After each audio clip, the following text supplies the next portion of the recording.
आज अपन स्टार्ट करने जा रहे हैं अब क्रिया की दर और दर स्थिरांक में अंतर। तो ध्यान से समझना, अब क्रिया की दर और दर स्थिरांक में क्या डिफरेंस है। देखो, माना कोई अवक्रिया ए से उत्पाद, और ऐसे ही मैंने इधर भी कोई अवक्रिया ले लिया ए से उत्पाद। तो ध्यान से समझना, ये अभिकारक है, ये उत्पाद है। तो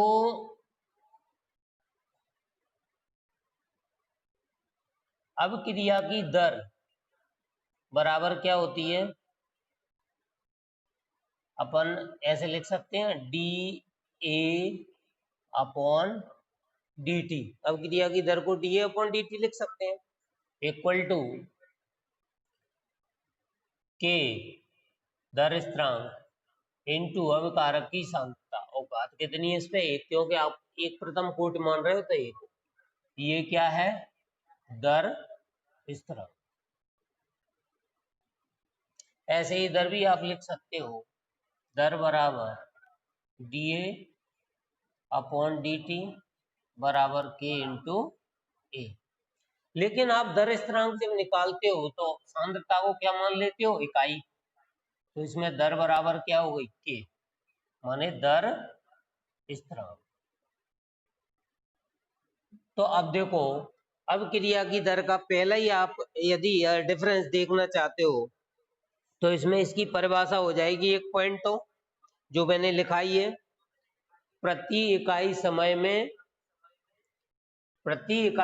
में अभिकारक या उत्पाद की सांद्रता में होने वाला परिवर्तन अभिक्रिया की दर कहलाती है।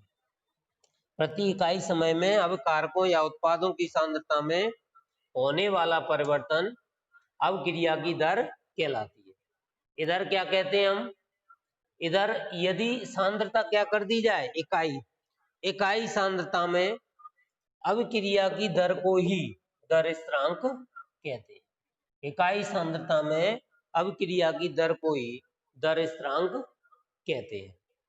इस परिभाषा में क्या अंतर है, केवल इसमें सांद्रता इकाई कर दी है तो दर किसके बराबर हो गई, दर स्थिरांक की। और इसमें क्या है, अभिक्रिया की दर क्या होती है, अभिकारक या उत्पाद की सांद्रता में होने वाला परिवर्तन प्रति इकाई समय में। मतलब आपका कोई समय अंतराल होगा, जैसे 0 से लेके 10 तक, 5 तक, जो समय अंतराल होगा उस समय अंतराल में जो दर है उसी को हम कहते हैं अभिक्रिया की दर। दूसरा पॉइंट आता है, ये तुम पढ़ चुके हो, दूसरा पॉइंट आता है कि इसका मान अभिकारकों की सांद्रता पर निर्भर करता है। बिल्कुल, अभिक्रिया की दर किस पर निर्भर करती है, अभिकारकों की सांद्रता के समानुपाती होती है। ये हमने कल ही पढ़ी है, ये हमने कल पढ़ा था द्रव्यानुपाती क्रिया के नियम से कि किसी भी अभिक्रिया की दर अभिकारकों की सांद्रता के समानुपाती होती है। तो बिल्कुल अभिक्रिया की दर अभिकारकों की सांद्रता पर निर्भर करती है। अच्छा, इसका मान बताओ अभिक्रिया की सांद्रता पर निर्भर करता है कि नहीं, बिल्कुल नहीं करता। कल हमने इसकी विशेषता भी पढ़ी थी कि दर स्थिरांक दर स्थिरांक कभी भी सांद्रता पर निर्भर नहीं करता, क्योंकि सांद्रता बढ़ाने से दर बढ़ जाती है और उनका अनुपात क्या आ जाता है, सेम आता है। जो मैंने कल तुम्हें एक फॉर्मूला बताया था, के बराबर ऊपर थी दर और नीचे थी उसकी सांद्रता। यदि आप सांद्रता बढ़ाते हो तो दर भी बढ़ेगी, दर बढ़ेगी तो कप्पा क्या रहे, वो कप्पा नहीं, के दर स्थिरांक भी क्या होगा, सेम रहेगा। जैसे ये पहले 4 थी और ये 2 थी, आपने इसको दुगना कर दिया, इसको भी दुगना कर दिया, तो ये हो गई 8 और ये हो गई 4। अभी भी आपका अनुपात कितना आ रहा है, 2। तो कभी भी दर स्थिरांक सांद्रता पर निर्भर नहीं करता। तो दूसरा पॉइंट क्लियर हुआ, बताओ कि इसका मान अभिकारकों की सांद्रता पर निर्भर नहीं करता। दर स्थिरांक का मान कभी भी अभिकारकों की सांद्रता पर निर्भर नहीं करता। समझ में आया ये 2 पॉइंट। चलिए तीसरा सुनो, इसकी इकाई बताओ, दर की इकाई क्या होती है, इकाई निकाल सकते हो, ऊपर आती है सांद्रता और नीचे क्या है, समय। और सांद्रता की इकाई होती है मोल लीटर इनवर्स, और नीचे क्या है सेकंड। तो ये इकाई आ गई मोल लीटर इनवर्स, और ये सेकंड ऊपर गया था सेकंड इनवर्स, यानी इसकी इकाई है mole litre inverse second inverse. ठीक है, और इसकी इकाई देखो, इसकी इकाई क्या होगी बताओ। इसकी इकाई मैंने कल विशेषता में भी बताया था कि दर स्थिरांक की इकाई हम नहीं निकाल सकते, इसकी इकाई कोटि से निकलती है। कोटि अभी तुमने पढ़ी नहीं है, तो ये बहुत ही इंपॉर्टेंट क्वेश्चन है कि दर स्थिरांक की इकाइयां निकालना। ठीक है, जैसे ही आप कोटि पढ़ लोगे तो आप दर स्थिरांक की इकाई निकालना भी सीख जाओगे। क्लियर हुआ बोलो? हाँ, इसकी इकाई किस पर निर्भर करती है? कोटि पर। भले ही लिख लेना पॉइंट को, इस पॉइंट को समझ में कब आएगा? जब मैं कोटि पढ़ा दूंगा कि इसकी इकाई हमेशा, कोई भी तुमसे पूछे कि दर स्थिरांक की इकाई क्या होती है तो तुम साफ कह देना भाई इकाई इसकी अलग अलग होती है, कोटि के हिसाब से होती है। यानी कि अवक्रिया की एक कोटि है तो कुछ अलग आएगी, दो कोटि है तो अलग आएगी, तीन है तो अलग आएगी, शून्य कोटि है तो अलग आएगी। अब बात आती है कि कोटि क्या है, तो कोटि में इसके बाद पढ़ाऊंगा तो तुम्हें अपने आप पता चल जाएगा। 3 पॉइंट हो गए। चौथा है, बहुत ही इंपॉर्टेंट पॉइंट है, साम्यावस्था पर अग्र अवक्रिया और पश्च अवक्रिया के वेग समान होते हैं, ये ध्यान रखना हमेशा। साम्यावस्था, ये 11th में भी पढ़ा होगा। साम्यावस्था पर अग्र अवक्रिया यानी कि फॉरवर्ड रिएक्शन और पश्च अवक्रिया यानी कि बैकवर्ड रिएक्शन, दोनों के वेग समान होते हैं। ये चीज हम सेकंड यूनिट में भी पढ़ चुके हैं कि जब कोई अवक्रिया साम्य अवस्था में आ जाती है तो उस समय अवक्रिया जब दोनों दिशाओं में चलती है तो उनके वेग बिल्कुल समान होते हैं। जैसे मैं तुम्हें एक एग्जांपल से समझाऊं, मान लो एक N2 + 3H2 गिव्स 2NH3, ये अमोनिया बनाने की एवर विधि है, ये दोनों तरफ चलती है। स्टार्टिंग में ये 100% थी, तब ये 0 रही होगी, कुछ समय बाद ये 90% रह जाती है, तब ये 10% बन जाती है, और 10% बनने के बाद अब उत्पाद बनना बंद हो जाता है, मतलब ये अवक्रिया साम्य अवस्था में आ जाती है। कैसे? ये 90 से कम होने की कोशिश करती है, जैसे ये 90 से कम होगी तो ये क्या होगी? 11 होगी, तो जैसे ये 11 होती है तुरंत ये भी कम हो जाती है, यानी कि ये 89 होने वाली होती है तब ये 9 होने वाली होती है। समझो, ये कितनी होने वाली होती है? 89, और ये कितनी होने वाली होती है? 9।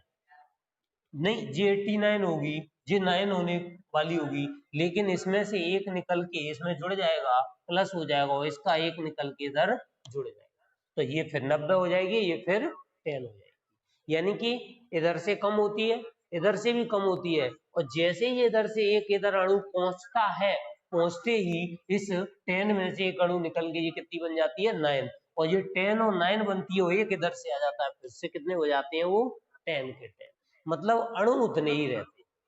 और भी मैंने एक एग्जांपल दिया था साम्यावस्था का, जैसे एक बोतल है और उसमें आपने मान लो पानी भर रखा है यहाँ तक, ठीक है, कुछ समय बाद ढक्कन लगा हुआ उसका, कुछ समय बाद उसकी वाष्प बनेगी, और जब वाष्प बनेगी तो उसका स्तर घट के नीचे हो जाएगा, लेकिन 2-4 घंटे के बाद आप देखोगे कि स्तर ये नीचे नहीं जा रहा, इसका मतलब अब बोतल में जो जल है वो साम्य अवस्था में आ गया। ये क्या है? वाष्प। ये क्या है? जल। अब देखना, जल वाष्प में परिवर्तित होने वाला है या हो रहा है, और जैसे ही जल के अणु 10 अणु मान लो जल में परिवर्तित हुए, तो उतने ही समय में वाष्प तो बनेगी 10 अणु की, उतने ही समय में वाष्पित अणु संघनित होके किसमें परिवर्तित हो जाते हैं? जल में। यानी कि जल वाष्प में और वाष्प जल में बराबर गति से परिवर्तित होते हैं, इसी को हम बोलते हैं साम्यावस्था। अब मैंने बताया कि जब अवक्रिया का वेग अग्र और पश्च दोनों दिशा में जब समान हो तब उस अवक्रिया को हम बोलते हैं साम्य अवस्था में आ चुकी है। तो ये जो 4th पॉइंट है वो यही कहता है। वैसे तुम लोगों पे इसके सबके नोट्स भी है, मैंने भेज दिए हैं, जिन जिन की फीस जमा है उनको तो सबको भेज ही दिए हैं, जिनकी अभी जमा नहीं है तो वो कुछ दिन वेट करो, ठीक है, जैसे ही वो जमा करेंगे उनको भी एडवांस में नोट्स मिल जाया करेंगे, ठीक है। अब देखो 4th पॉइंट क्या था? साम्यावस्था पर अग्र अवक्रिया और पश्च अवक्रिया दोनों के वेग समान होते हैं, बिल्कुल सही बात है कि दोनों के वेग साम्यावस्था में समान होते हैं, लेकिन इधर दर स्थिरांक में है साम्यावस्था पर अग्रव क्रिया और पश्चव क्रिया के दर स्थिरांकों का अनुपात समान होता है। दर स्थिरांक क्या है? kf upon kb। बताओ, फॉरवर्ड के लिए मैंने क्या लगा रखा है? kf, और बैकवर्ड के लिए मैंने क्या लगा रखा है? देखो, kb। अच्छा, k को हम बोलते हैं दर स्थिरांक, फॉरवर्ड मतलब अग्रव क्रिया, बैकवर्ड मतलब पश्चव क्रिया। तो मैं यही तो कह रहा हूं कि साम्यावस्था पर अग्रव क्रिया का दर स्थिरांक, ये है अग्र अवक्रिया का दर स्थिरांक, और ये क्या है? पश्चव क्रिया का दर स्थिरांक। पश्चव क्रिया का दर स्थिरांक, अग्रव क्रिया का दर स्थिरांक और पश्चव क्रिया का दर स्थिरांक, इन दोनों के अनुपात को साम्य स्थिरांक केसी कहते हैं। ये है साम्य स्थिरांक, साम्य स्थिरांक केसी। जाया कैसे, इसको मैं तुम्हें समझाता हूँ। देखो, हर चीज का जब तक तुम वो नहीं सोचोगे प्रूफ है कि ये कैसे आई, रट तो तुम सकते हो, नोट्स में लिखी हुई है, पर रटने से क्या होगा, पता तो चलेगा ये कैसे आया। हालांकि ये चीज 11th में जिसने बढ़िया पढ़ी होगी उसको तो क्लियर हो जाएगी तुरंत, अभी हो गई होगी, लेकिन जिसने 11th नहीं पढ़ा उसको अभी समझना पड़ेगा कि ये कैसे आता है। देखो, आप सब जानते हो साम्य स्थिरांक केसी क्या होता है? उत्पाद बटे अभिकारक, उत्पाद की सांद्रता बटे अभिकारक की सांद्रता, ये जानते हो, केसी बराबर उत्पाद की सांद्रता बटे अभिकारक की सांद्रता। ये हमने एक फॉर्मूला ड्राइव किया था, ठीक है, 11th में ड्राइव किया था। तो अच्छा, इसमें हमने क्या समझा? साम्यावस्था पर अग्रव क्रिया और पश्चव क्रिया के वेग क्या होते हैं? समान। तो हम मानते हैं कोई अवक्रिया है, मान लो कोई अवक्रिया है ए से उत्पाद, यही मान लो जो हमने स्टार्टिंग में मान रखी, ये वाली। इसके लिए मैं चाहता हूं कि मुझे अग्रव क्रिया की दर, अग्रव क्रिया की दर क्या होगी? फॉरवर्ड रिएक्शन आर एफ, अग्रव क्रिया की दर बराबर के एफ इंटू ए, उत्पाद को मैं भी मान लेता हूं, ये तो अग्रव क्रिया की दर हो गई। फिर मैं कहूं तुमसे पश्चव क्रिया की दर यानी बैकवर्ड रिएक्शन क्या होगी? के वी इंटू ए, यही बात है। अग्रव क्रिया की दर के एफ इंटू ए और पश्चव क्रिया की दर के बी इंटू बी, क्योंकि उत्पाद पश्चव क्रिया में किसकी दर किसके समानुपाती होती है? उत्पाद के, और अग्रव क्रिया में अभिकारक के, क्योंकि आगे चलेगी तो इस पर निर्भर करेगी और पीछे चलेगी तो इस पर निर्भर करेगी, ठीक है। अब तुम ध्यान से देखो, साम्यावस्था की बात चल रही हो तो आर एफ बराबर क्या होता है? आर बी, माने अग्रव क्रिया की दर और पश्चव क्रिया की दर दोनों साम्यावस्था पर क्या होती है? बराबर। तो मैं इनको बराबर कर रहा हूं, देखो, के एफ इंटू ए बराबर के वी इंटू बी, ठीक है। अब देखना, इस के वी को मैं यहाँ ला सकता हूँ इसके नीचे, तो ये आ गया के एफ अपॉन के वी बराबर, इधर क्या बचा? बी बटे ए, ये क्या है? उत्पाद, और ये क्या है? अभिकारक, अभिकारक। और बताओ, उत्पाद बटे अभिकारक की सांद्रता किसके बराबर होती है? केसी, साम्य स्थिरांक। आ गया, देखो, ये फॉर्मूला है। कैसे आया ये? अग्रव क्रिया की दर और पश्चव क्रिया की दर दोनों मैंने क्या कर दी? बराबर कर दी। अग्रव क्रिया के लिए के एफ इंटू ए और पश्चव क्रिया के लिए के बी इंटू बी, क्योंकि बी माने उत्पाद। दोनों जब बराबर हो गई तो के एफ अपॉन के बी और बी की सांद्रता अपॉन ए की सांद्रता और उत्पाद बटे अवकारक हम सब जानते हैं यार कि साम्य स्थिरांक के बराबर होता है। साम्य स्थिरांक उत्पाद बटे अवकारक, ये ननद समीकरण में भी पढ़ चुके हैं, के सी या क्यूसी, क्यू, ठीक है। साम्य स्थिरांक उत्पाद बटे अवकारक हमेशा। तो ये देखो, इसमें आ गई, ये फॉर्मूला बन गया के एफ अपॉन के बी। अब तुम कभी नहीं भूलोगे, सब कह सकते हो कि अग्रव क्रिया का दर स्थिरांक और पश्चव क्रिया के दर स्थिरांक के अनुपात को साम्य स्थिरांक कहते हैं, ठीक है। दोनों के अनुपात को सम्मिश्रांक कहते हैं। बहुत ही इंपॉर्टेंट ये डिफरेंस था। चाहो तो मैं फिर से समझा दूं। देखो कोई अवक्रिया है, इसमें आपने कह दो कि इकाई समय अंतराल में, इकाई समय अंतराल में या एक निश्चित समय अंतराल में अभिकारकों और उत्पादों की सांद्रता में होने वाला परिवर्तन अभिक्रिया की दर कहलाता है।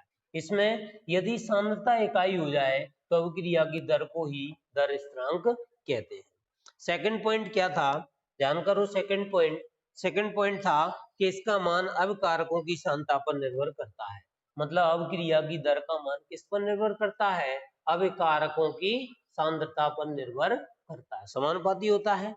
और इधर अभिकारकों की सांद्रता पर निर्भर नहीं करता। दर स्थिरांक का मान कभी भी अभिकारकों की सांद्रता पर निर्भर नहीं करता।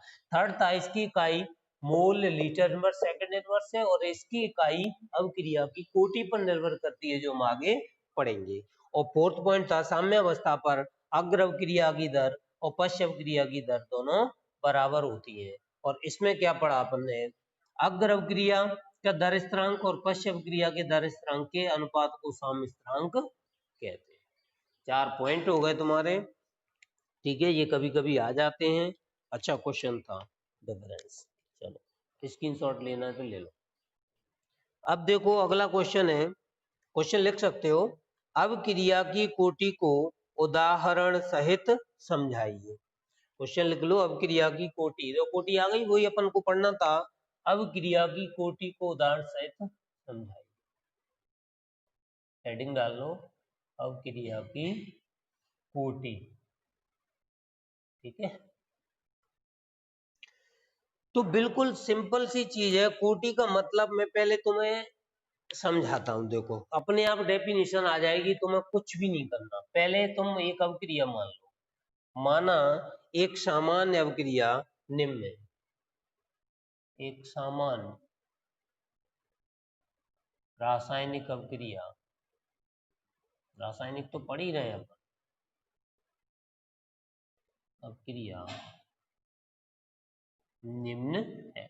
कोई भी अवक्रिया मान लो जो तुम्हें अच्छी लगती है, जैसे A plus B into V gives उत्पाद।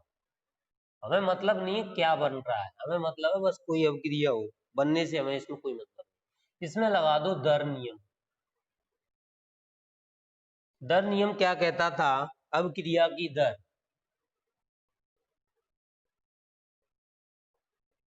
अवक्रिया की दर समानुपाती है अभिकारकों की सांद्रताओं पर लगी कोई घात के। कोई घात पता नहीं कौन सी होगी, वो घात ए और बी हो भी सकती है और नहीं भी, ये तो प्रयोगों से आती है। तो हम ए और बी न मान के हमने एम और एन मान लिया, ठीक है। अब अवक्रिया की दर, अवक्रिया की दर बराबर समानुपाती हटेगा तो क्या आएगा? के। ए की सांद्रता पे घात एम और बी की सांद्रता पे घात एन, ठीक है। अब आती है बात कोटि की, कोटि कैसे निकले? तो मैं बता रहा हूं तुम्हें, कोटि हमेशा अभिकारकों की सांद्रताओं पर लगी घातों का योग है, एम प्लस एन। कोटि क्या होती है? अभिकारकों की सांद्रताओं पर लगी घातों का योग। अब ये यदि हमें पता हो तो हम कोटि निकाल सकते हैं, कोटि पता हो तो हम उनकी घात बता सकते हैं। तो तुमसे वो क्या देगा? अच्छा इस समीकरण का नाम क्या है? इसको हम क्या बोलते हैं पता है? इस पूरे समीकरण, इस समीकरण को हम बोलते हैं दर नियम समीकरण, क्योंकि दर नियम से ही आया है ये, द्रव्यानुपाती क्रिया के नियम से नहीं है, दर नियम से आया, क्योंकि ये घात हमें पता नहीं। इसको हम बोलते हैं दर नियम समीकरण। अब वो तुमसे पूछता क्या है? एक्चुअली में क्या पूछता है? क्वेश्चन कैसे आता है? देखो मैं तुम्हें बताऊं कि क्वेश्चन वो क्या पूछता है। वो क्वेश्चन पूछता है तुम्हें दर समीकरण, वो देगा खुद ऐसे, दर बराबर के, मान लो उसने दे दिया ए पे घात 2 और बी पे घात 1/2, और वो कहेगा कोटि ज्ञात करो। तो यदि दर समीकरण पता हो तो उसकी घातों से हम क्या निकाल सकते हैं? कोटि। यानी कि इस समीकरण की, इस दर समीकरण की कोटि हो जाएगी 2 + 1/2, 2 दूनी 4 और 1 5, 5/2। कोटि भिन्नात्मक भी हो सकती है, शून्य भी हो सकती है, ठीक है, मतलब भिन्न में भी हो सकती है और शून्य भी हो सकती है। तो देखो अब कोटि की परिभाषा देखो, दर नियम समीकरण में अविकारकों की सांद्रताओं पर लगी घातों का योग, लगी घातों का योग अवक्रिया की कोटि कहलाती है। देखो अविकारकों की सांद्रताओं पर लगी घातों का योग अवक्रिया की कोटि कहलाती है। दर नियम समीकरण में ये क्या है, दर नियम है, दर नियम समीकरण है, ये तो देगा ही वो। दर नियम समीकरण में अविकारकों की सांद्रताओं पर लगी घातों का योग, रटो मत परिभाषा को। अविक्रिया के दर समीकरण में अविकारकों की सांद्रताओं पर, ये सांद्रताएं और भी, इन पर लगी घातों का योग अविक्रिया की कोटि कहलाती। बताओ ये परिभाषा समझ में आई? इसका मान भिन्न या शून्य हो सकता है, मतलब भिन्नात्मक हो सकता है, शून्य भी हो सकता है, या फिर पूर्ण संख्या भी हो सकता है। कोटि समझ में आई? बताओ।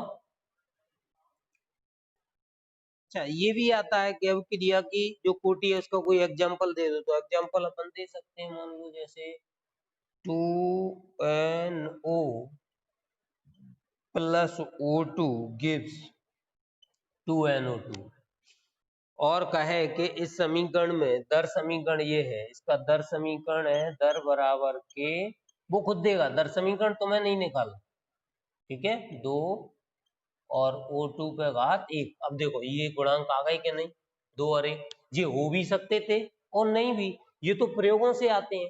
अब इस समीकरण में मैच कर गए तो हमें ये नहीं करना कि हर समीकरण में ये मैच कराने ही कराने हैं हम, नहीं, ये कोई रटने वाली बात नहीं है कि ये समीकरण दिया और ये 2 और 1 ही आएंगे, ऐसा कोई जरूरी नहीं है। मैंने बार बार इस बात पे जोर दिया है, हो भी सकते हो नहीं भी, वो तुम्हें ये देगा, ये समीकरण देगा, और फिर कोटि पूछेगा तो बिल्कुल मूर्ख भी बच्चा होगा ना तो भी इस समीकरण को देख के वो कोटि बता सकता है, क्योंकि उसको क्या देखनी है, सिर्फ घात, और घात देख के उनका कर देना है योग, तो आप तुरंत वो कोटि उसकी बता दो।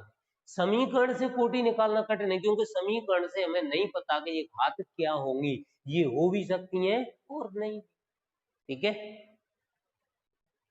तो अब इसकी ये दे दिया, इसकी कोटि बराबर लिख दो, कोटि बराबर 2 + 1 = क्या आ गई 3। तो इस अवक्रिया की कोटि कितनी है, 3। हमें काय से पता चलता है अवक्रिया की कोटि, दर समीकरण से। परिभाषा भी मैंने क्या लिखा, ये दर समीकरण में, वहीं से स्टार्ट किया ना।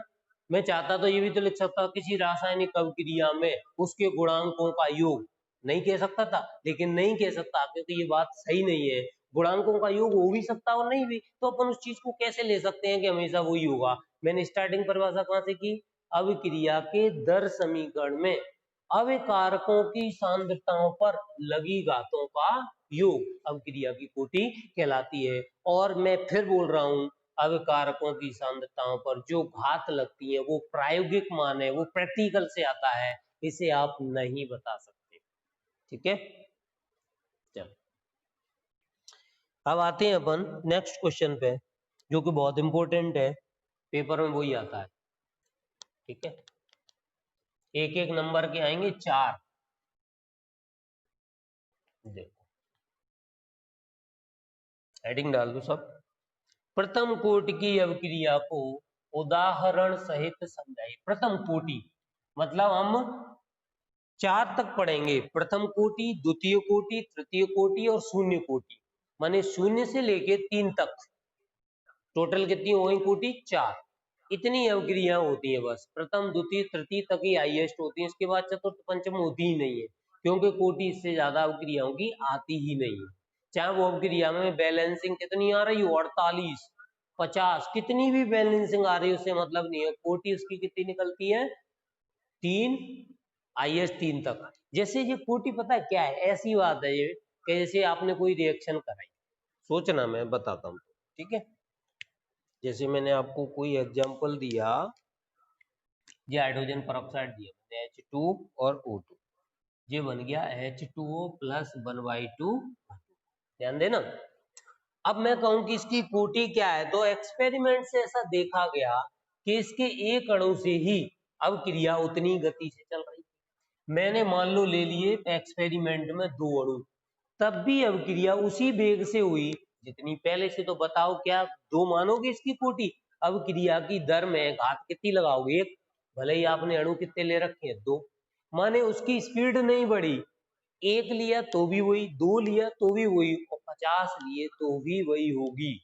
माने अब क्रिया की दर जो थी वो इस पर निर्भर नहीं कर रही, 1 है तो भी वही। अब जैसे मैं कहूँ कि टंकी में ऊपर पानी भर दो तुम 5 लीटर या 3 लीटर, 3 लीटर से आप नल खोल के देखो प्रेशर आ रहा था, छोटी टंकी थी 10-15 लीटर की, ऊपर से नीचे लेजम पाइप लगाया, तो वो ऊंचाई पे डिपेंड कर रही है कितनी ऊंचाई पे है। फिक्स है, आपने ऊंचाई फिक्स कर दी, 10 फीट पे रख दी और आपने नल खोल, तो 3 लीटर पानी भरा तो भी वो उसी स्पीड से जा रहा था उस टंकी में।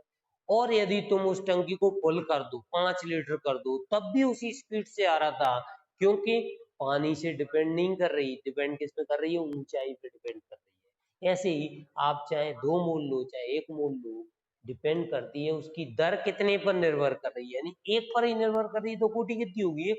यदि 2 पर कर रही होती यानी बढ़ जाती, यदि दर 2 लेने पे, तो फिर कोटि कितनी मानी जाती? 2। ऐसे निकलती है, यानी एक्सपेरिमेंट से निकलती है। क्वेश्चन सबने लिख लिया। प्रथम कोटि की अवक्रिया को उदाहरण सहित समझाइए। ठीक है, तो मैं प्रथम कोटि की अवक्रिया की डेफिनेशन तो मैं डायरेक्ट नहीं बता रहा, उसको निकलवाऊंगा। पहले मान लो, माना, जैसे मैंने सब में कहा है तुमसे कि माना एक सामान्य अवक्रिया निम्न, ऐसे लिख लो उत्पाद। माना एक सामान्य अवक्रिया निम्न, ए से उत्पाद। अब बात चूंकि प्रथम कोटि की चल रही है तो हम ये मान के चलेंगे कि यह अवक्रिया कौन सी कोटि की है? प्रथम कोटि की है। तो हम लिख देंगे प्रथम कोटि की अवक्रिया के लिए, प्रथम कोटि की अवक्रिया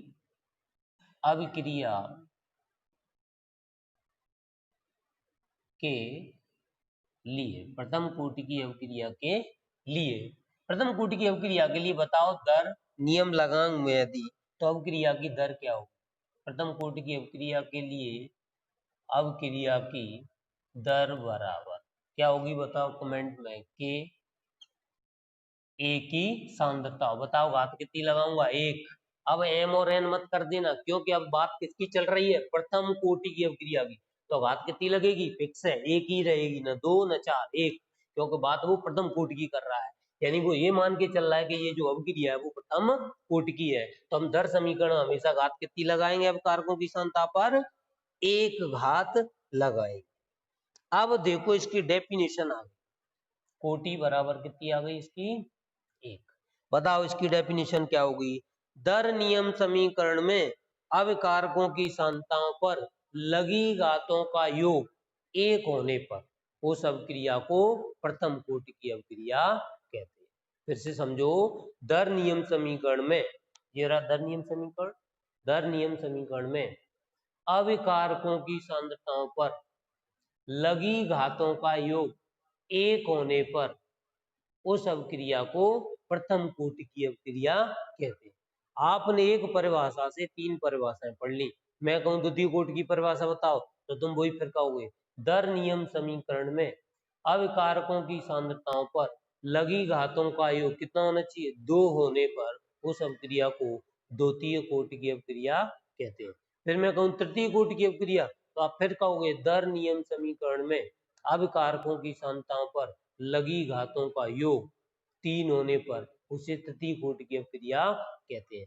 फिर मैं कहूं तुमसे शून्य कोटि, तो आप फिर कहोगे दर नियम समीकरण में अब कारकों की सांद्रताओं पर लगी घातों का योग 0 होने पर। तुम सोच रहे होगे शून्य कैसे होगा? बिल्कुल हो सकता है, शून्य करोगे तो इसका मान कितना आएगा? 1, क्योंकि घात जब शून्य लगती है तो उसका मान कितना हो जाता है? इकाई हो जाता है। ठीक है, तो शून्य भी हो सकती है घात, तो मान कितना आ जाएगा उसका? 1। लगी घात का योग 0 होने पर उसे शून्य कोटि की अवक्रिया। तुमने कम से कम इस क्वेश्चन को पढ़ के 3 दिन का लेक्चर पढ़ लिया, 3 दिन तक बहुत जल्दी स्पीड में पकड़ लिया तुमने, क्योंकि एक ही चीज पढ़ी है, एक ही चीज से तीनों एक जैसी है। केवल क्या बदलेगा? सब में दर नियम समीकरण बदलेगा, थोड़ा सा, थोड़ी सी लैंग्वेज बदलेगी, और कोटि या 1 की जगह अगले में 2, अगले में 3 और अगले में शून्य हो जाएगी, यानी बहुत ही जल्दी हो जाएगी ये यूनिट। देखो तो इतना समझ में आ गया? बताओ जल्दी, आ गया? चलो बहुत अच्छी बात है यदि आ गया तो। अब मैं इसका कोई एग्जांपल दे रहा हूँ। मान लो जी मैंने इसका एक उदाहरण दे दिया, H2 और O2। अब यार दिया था ये मैंने H2O प्लस 1/2 O2।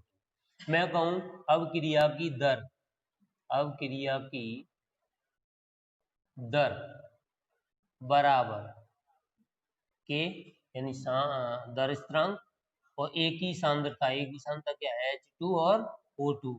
इसमें भी किस्मत से जो इसके आगे एक लगाया तो वो एक ही है, क्योंकि वो एक्सपेरिमेंट से भी एक ही आया था। ठीक है, ये समीकरण तुम्हें वो दे, इससे अब तुम कोटि निकाल दोगे। कोटि बराबर कितनी आ गई? एक आ, क्योंकि जो घात लगी है वो ही इसकी कोटि कहलाती है। क्लियर हो गया जी? अब देखो, मैं जो इम्पोर्टेंट चीज है वो तो अब आएगी, ये तो सिंपल सी थी। अब मेन चीज तो अब आई है, जो हेडिंग है इसमें क्वेश्चन में ये लगाया था ना, प्रथम कोटि की अवक्रिया को उदाहरण सहित समझाओ और इसकी इकाई बताओ। मैंने क्या कहा? दर स्थिरांक की इकाई कोटि पर निर्भर करती है। अब आ गया वो क्वेश्चन, हेडिंग डाल लो दर स्थिरांक की इकाई। दर, यही आता है पेपर में, दर स्थिरांक की इकाई। और कौन सी कोटि के लिए निकाल रहे हैं? कौन सी कोटि के लिए? प्रथम, प्रथम कोटि के लिए, प्रथम कोटि के लिए दर स्थिरांक की इकाई ज्ञात करो। यही आता है, चारों आती है वो तो सीधी बात है क्वेश्चन में। शून्य कोट, प्रथम कोट, द्वितीय कोट और तृतीय कोट, चारों आती है। चारों की इकाई, बच्चा इनको रटेगा तो भूल जाएगा। मैं तुम्हें निकलवाना सिखा देता हूँ, और निकलवाने के बाद एक तुम्हें मैं फॉर्मूला बताऊंगा। अभी फॉर्मूले को बताऊंगा तो बच्चे ये कहेगा कि वो रटना पड़ रहा है, लेकिन पहले तुम निकालना सीख जाओगे, फिर फॉर्मूला बनाऊंगा मैं दिमाग से, एक जादुई फॉर्मूला, तुरंत उससे एक झटके में कोटि बताई और तुरंत उसकी तुम इकाई बता दोगे। कोटि कोई बता दे, तुम इकाई उसकी तुरंत बता दोगे। पर आज हम इसको स्टेप बाय स्टेप निकालना सीख रहे हैं, क्योंकि 4 नंबर में आएगा तो आप डायरेक्ट बताओगे तो अच्छा नहीं रहेगा, उसको निकालोगे तो बढ़िया है। और निकलती काहे से? बताओ, इकाई काहे से निकलती है? फॉर्मूले से निकलती है बेटा। हमेशा फॉर्मूला पता हुआ तो तुम किसी की भी इकाई निकाल सकते हो। और दर स्थिरांक का हम फॉर्मूला जानते हैं। देखो, प्रथम कोटि की दर स्थिरांक का फॉर्मूला बताना कहाँ है? जी यही है। देखो, अब क्रिया की दर बराबर के इंटू, ये मान लो, ये वाला जनरल मान लो, क्योंकि ये तो एग्जाम्पल वाला है, जनरल मान लो। दर बराबर के इंटू ए पे घात 1।